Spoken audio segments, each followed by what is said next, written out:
नमस्कार साथियों, स्वागत है टारगेट विथ सुमित चैनल पर।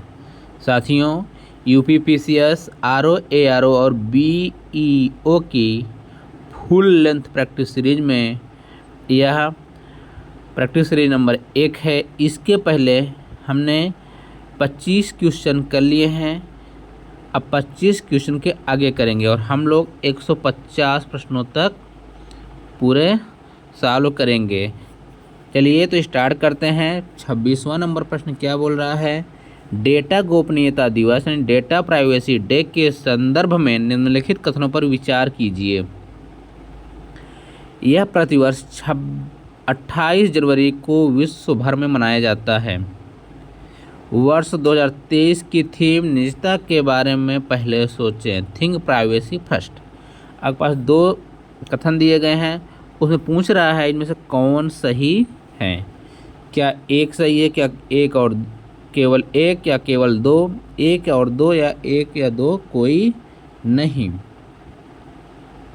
तो यहाँ पर दिए गए दोनों कथन बिल्कुल सही हैं, क्योंकि जो डेटा गोपनीयता दिवस मनाया जाता है प्रतिवर्ष 28 जनवरी को विश्व भर में मनाया जाता है और 2023 की थीम है निजता के बारे में पहले सोचें, थिंक प्राइवेसी फर्स्ट। तो जो आंसर सही हो रहा है आपका ऑप्शन नंबर सी सही हो रहा है।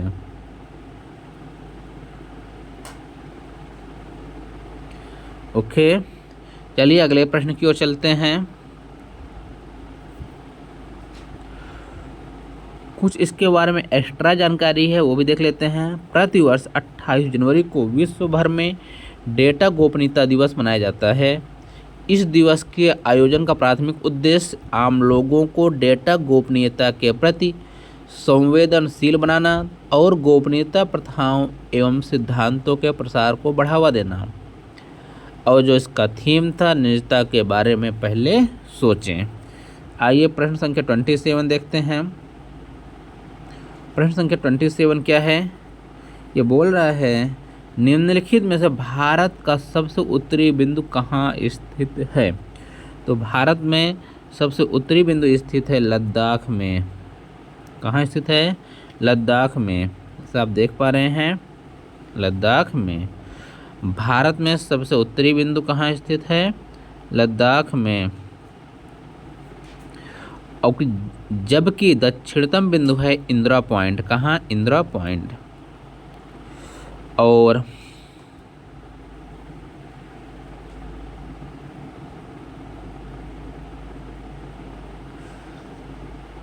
प्रश्न संख्या 28, भारतीय राष्ट्रीय अभिलेखागार नेशनल आर्चिव ऑफ इंडिया के संबंध में निम्नलिखित कथनों में से कौन सा सही नहीं है? 4 ऑप्शन दिए गए हैं, इनमें से एक सही है और एक बाकी गलत हैं। यह संस्था केंद्रीय गृह मंत्रालय के अंतर्गत कार्य करती है। राष्ट्रीय अभिलेखागार भारतीय राष्ट्रीय अभिलेखागार के वर्तमान भवन का निर्माण 1926 में किया गया था। वर्तमान भवन सर एडविन लुटियन द्वारा डिजाइन किया गया था। इसकी स्थापना 1891 को कोलकाता के इंपीरियल रिकॉर्ड विभाग के रूप में की गई थी। पूछ रहा कौन सही नहीं है राष्ट्रीय अभिलेखागार? तो यह है सही जो नहीं है ऑप्शन नंबर ए, यह संस्था केंद्रीय गृह मंत्रालय के अंतर्गत नहीं आती। राष्ट्रीय अभिलेखागार यह गृह मंत्रालय के अंतर्गत नहीं आती है, इसलिए ऑप्शन नंबर ए सही है। यह संस्था केंद्रीय गृह मंत्रालय के अंतर्गत कार्य करती है, दिया गया कथन गलत है। भारतीय राष्ट्रीय अभिलेखागार संस्कृति मंत्रालय के अंतर्गत एक संबद्ध कार्यालय है। किसके अंतर्गत कार्य करती है? यह करती है संस्कृति मंत्रालय के अंतर्गत। इसकी स्थापना 11 मार्च 1891 को कोलकाता में होती है, बिल्कुल सही है। और इसका वर्ष 1911 में राजधानी के कोलकाता से दिल्ली स्थानांतरण के बाद भारतीय राष्ट्रीय अभिलेखागार के इस वर्तमान भवन का निर्माण वर्ष 1926 में किया गया था। सर एडविन लुटियंस के द्वारा पूरे संसद भवन का डिजाइन किया गया उसमें ये भी था, जो 1937 में पूरा हुआ। इसके अलावा कुछ महत्वपूर्ण प्रश्न पॉइंट और हैं। यह सार्वजनिक रिकॉर्ड अधिनियम 1993 और सार्वजनिक रिकॉर्ड नियमावली 1997 के कार्यान्वयन के लिए एक नोडल एजेंसी है। यह सरकार उसके संगठनों के रिकॉर्ड अपने पास रखता है और इसे संरक्षित करता है।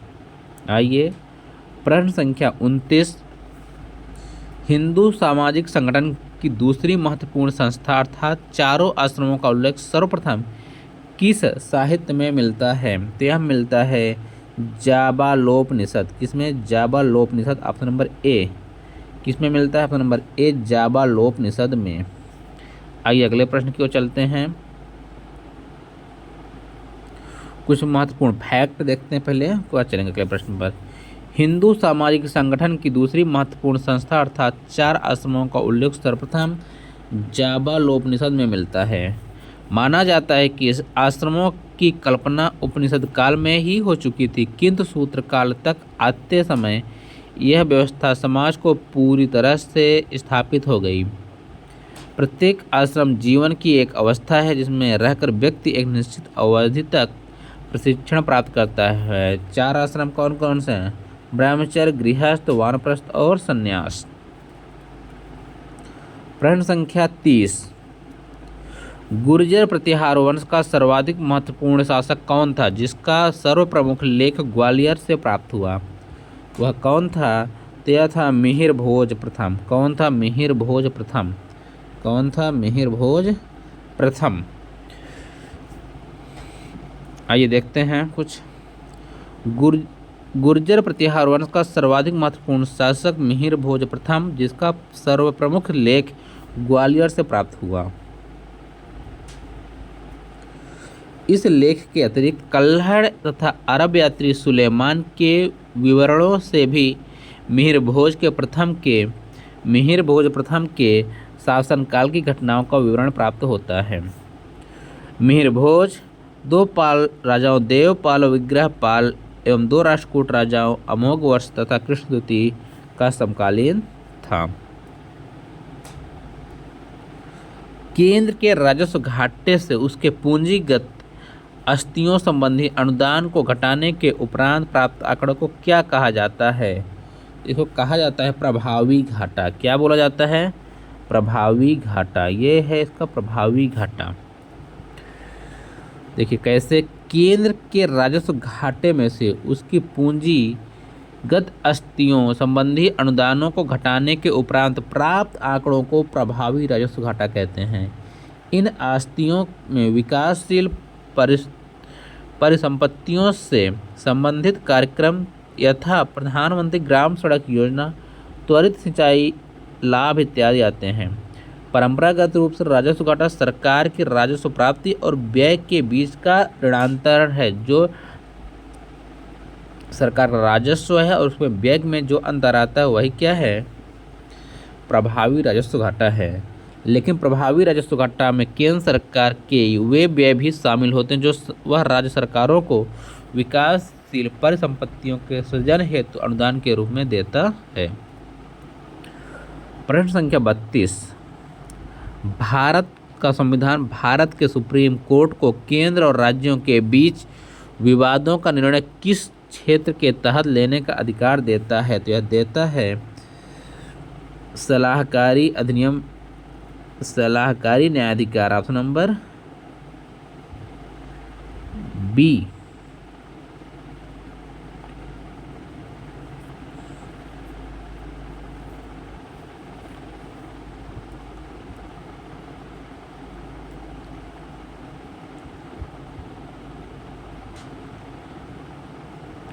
बी ना होकर यहाँ होगा आपका, सॉरी बी ही होगा। और यहाँ दिया गया ऑप्शन गलत है, सलाहकारी नहीं वास्तविक न्यायाधिकार होगा। क्लियर?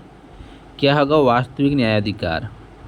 प्रश्न संख्या 33, इनमें से कौन सा राष्ट्रपति चुनाव के लिए चुनावी कॉलेजियम का हिस्सा है लेकिन उसकी अपील के लिए कार्यवाही में भाग नहीं लेता?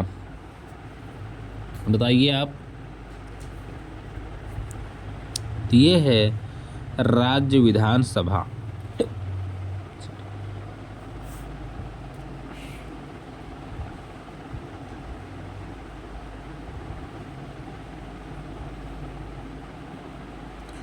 स्वर्ण सिंह समिति ने निम्नलिखित में से किसकी सलाह दी थी? स्वर्ण सिंह समिति ने किसकी सलाह दी थी? बहुत ही महत्वपूर्ण प्रश्न है और कई बार पूछा जा चुका है। जो स्वर्ण सिंह समिति थी उसने दिया था भारतीय संविधान में मौलिक कर्तव्यों को शामिल करना। देखिए 1976 में कांग्रेस पार्टी के आंतरिक आपातकाल 1975 से 77 के संचालन के दौरान मौलिक कर्तव्यों के बारे में सिफारिशें करने के लिए सरदार स्वर्ण सिंह समिति की स्थापना हुई। इसने जोर दिया कि नागरिकों को सचेत होना चाहिए कि अधिकारों के अलावा उनके पास भी कुछ कर्तव्य हैं। केंद्र सरकार ने इन सिफारिशों को स्वीकार कर लिया और 1976 में 42वें संवैधानिक संशोधन अधिनियम को अधिनियमित किया। इस संशोधन ने भाग 4(1) का एक नया हिस्सा जोड़ा। लोकसभा की सर्वाधिक अनुसूचित जनजाति की सीटें किस राज्य में आरक्षित हैं? तो ये हैं आपकी मध्य प्रदेश में। सर्वाधिक जनसंख्या कहाँ है अनुसूचित जाति की? अनुसूचित जनजाति की ये मध्य प्रदेश में है, तो वहीं सीटें भी ज़्यादा होंगी। कुल 29 सीटों में से 6 अनुसूचित जाति के लिए हैं। प्रश्न संख्या 36, निम्न कार्यकर्ताओं अधिकारियों को प्राथमिकता के अपने संबंधित क्रम में व्यवस्थित करें। 36 नंबर, तो ध्यान से देखिए। राज्यों के गवर्नर्स, राष्ट्रपति, उप प्रधानमंत्री, राज्यसभा और लोकसभा के केंद्रीय विपक्ष के नेताओं के मंत्रिमंडल भी। तो यहाँ देखिए पहले आता है राष्ट्रपति आएगा, राष्ट्रपति के बाद आएगा राज्यों के गवर्नर आएगा, आप इसमें उप प्रधानमंत्री है तो इसी में आ जाएगा। उसके बाद आएगा राज्यसभा और लोकसभा के में केंद्रीय विपक्ष के नेताओं के मंत्रिमंडल मंत्री। क्लियर? आइए आगे प्रश्न देखते हैं। निम्नलिखित कथनों में 7वीं अनुसूची की समवर्ती सूची में है, क्या है? तो वह है शिक्षा। शिक्षा 7वीं अनुसूची है जो समवर्ती सूची में है। ध्यान दीजिएगा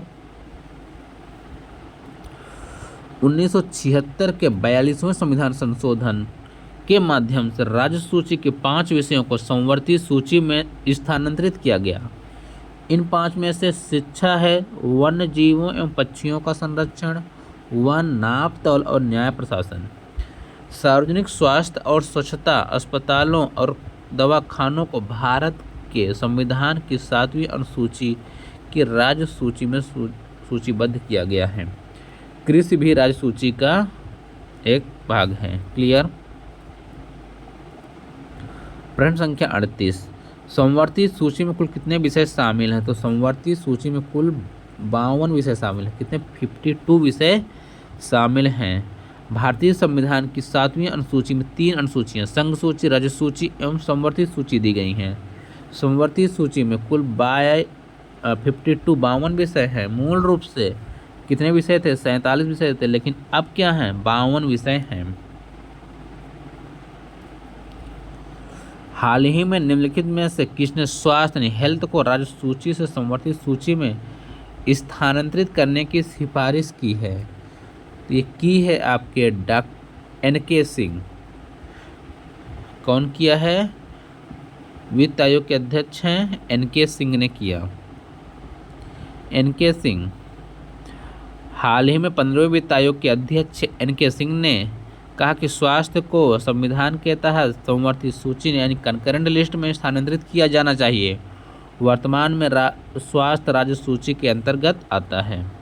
प्रश्न संख्या 40, भारतीय संविधान का कौन सा अनुच्छेद भारतीय नागरिकों को भारत के पूरे क्षेत्र में स्वतंत्र रूप से घूमने की अनुमति देता है? तो यह देता है अनुच्छेद 51D। अनुच्छेद 51D नहीं, 19(1)D, सॉरी 19(1)D। कौन है? 19(1)D जो हमें स्वतंत्रता यानी स्वतंत्रता का देता है, वही है। इसके अंतर्गत देखिए संविधान के मूल पाठ में अनुच्छेद 19 में 7 अधिकार दिए गए हैं। स्वतंत्रता के अधिकार में कितने अधिकार हैं? 7 अधिकार। देखिए पहला अधिकार मूल संविधान में अनुच्छेद 1F और अनुच्छेद 31 संपत्ति के अधिकारों की सुरक्षा प्रदान करता, जिसमें संपत्ति का अधिग्रहण और निपटान शामिल है। बाद में इन्हें निरस्त कर दिया गया और अनुच्छेद 300A में डाला गया। वर्तमान में अनुच्छेद 19 में 6 अधिकार हैं जो केवल राज्य की कार्रवाई से सुरक्षित है, निजी व्यक्तियों से नहीं। ये अधिकार केवल भारतीय नागरिकों के लिए उपलब्ध है, न कि विदेशियों के लिए या कानूनी व्यक्तियों जैसे कंपनियों, निगमों के आदि के लिए। राज्यों को इन 6 अधिकारों का आनंद लेने के लिए उचित प्रतिबंध लगाने का अधिकार केवल अनुच्छेद 19 में उल्लिखित आधारों पर ही है, न कि किसी अन्य आधार पर। अनुच्छेद 19 एक क्या कहता है ये देखते हैं। बोलता है बोलने और अभिव्यक्ति की स्वतंत्रता है आपके पास, शांतिपूर्वक और बिना शस्त्र के इकट्ठा होने की स्वतंत्रता, संघ तथा यूनियन बना सकते हैं, भारत के पूरे क्षेत्र में स्वतंत्र रूप से घूम सकते हैं। डी ई कहता है भारत के क्षेत्र के किसी भी हिस्से में रहने और बसने की स्वतंत्रता है। 44वां संविधान संशोधन अधिनियम द्वारा छोड़े गए संपत्ति के अधिग्रहण और धारण और निपटान का अधिकार निरस्त किया गया। किसी भी पेशे का अभ्यास करने या किसी भी व्यवसाय व्यापार धंधे को जारी रखना। प्रश्न संख्या 41, भारतीय संविधान के अनुच्छेद 14 में लिखा हुआ है कानून के समक्ष समता किस देश से लिया गया था? कानून के समक्ष समता जो लिया गया था आपका, लिया गया था ब्रिटेन से। कहाँ से लिया गया था? ब्रिटेन से। अनुच्छेद 14 में कहा गया कि राज्य भारत के क्षेत्र में किसी भी व्यक्ति को कानून के समक्ष समानता या कानूनों के समान संरक्षण से वंचित नहीं करेगा। यह प्रावधान सभी व्यक्तियों को अधिकार प्रदान करता है, वह चाहे नागरिक हो या विदेशी। कानून के समक्ष समानता की अवधारणा ब्रिटिश मूल की, जबकि कानूनों के समान संरक्षण की अवधारणा अमेरिकी संविधान से ली गई है। सर्वोच्च न्यायालय ने कहा जहां समान और असमान के साथ साथ अलग व्यवहार किया जाता है वहां अनुच्छेद 14 लागू नहीं होता, जबकि अनुच्छेद 14 वर्ग विधान को प्रतिबंधित करता है। यह कानून व्यक्तियों, वस्तुओं और लेन देन के उचित वर्गीकरण की अनुमति देता है, लेकिन वर्गीकरण मनमाना, कृत्रिम या कपटपूर्ण नहीं होना चाहिए, बल्कि यह बोधगम्य अंतर और पर्याप्त अंतर पर आधारित होना चाहिए। भू स्थिर उपग्रह घूमता है, कहाँ घूमता है आपको बताना है। भू स्थिर उपग्रह घूमता है एक स्थिर ऊंचाई पर। कहाँ? स्थिर ऊंचाई पर। यह एक पृथ्वी की परिक्रमा करने वाला उपग्रह जो सीधे भूमध्य रेखा पर लगभग 35,800 किलोमीटर की ऊंचाई पर स्थित है। यह उसी दिशा में घूमता है जिस दिशा में पृथ्वी घूमती है। भू स्थिर शब्द इस तथ्य से आता है कि ऐसा उपग्रह आकाश में लगभग स्थिर दिखाई देता है, जैसा कि जमीन पर आधारित पर्यवेक्षक द्वारा देखा जाता है। इस उपग्रह की एक कक्षा में 24 घंटे लगते हैं, उतना ही समय जितना पृथ्वी को अपनी धुरी पर एक बार घूमने में लगता है। प्रश्न संख्या 43 देखिए,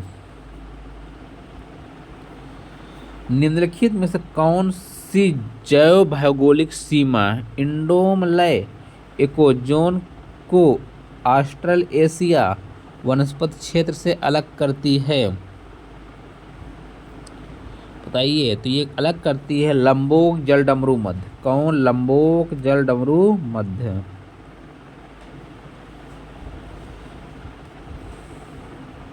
लंबोक जलडमरू मध्य इंडोमलय इकोजोन और ऑस्ट्रलेशिया वनस्पति क्षेत्र से अलग करता है।